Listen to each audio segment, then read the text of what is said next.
Isa sa bawat 4 na bata sa Pilipinas ang nakakaranas ng sexual na pang-aabuso batay sa pag-aaral ng UNICEF.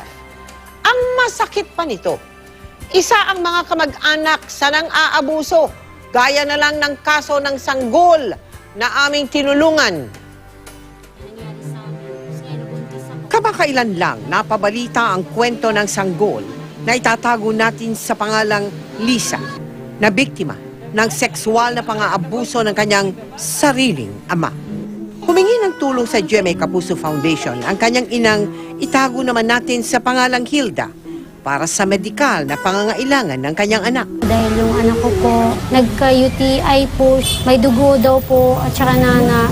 Lower urinary tract infection. Maybe pwede siyang dahil dun sa binayolate siya, which can be bacterial. Kaya ang ihi niya naging may pus.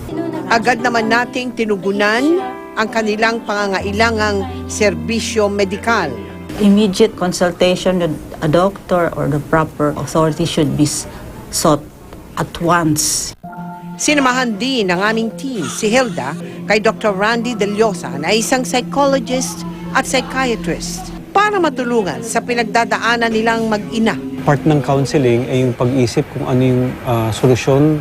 May paalala rin si Dr. De Llosa para makaiwas sa sexual na pang-aabuso. Yung hindi alam ng mga tao kung ano yung bad touch or good touch, dapat may education yung mga tao para malaman nila kung hinawakan sa maselang parte, kung may gawing unusual o kakaiba, maling touch yun, so dapat iwasan.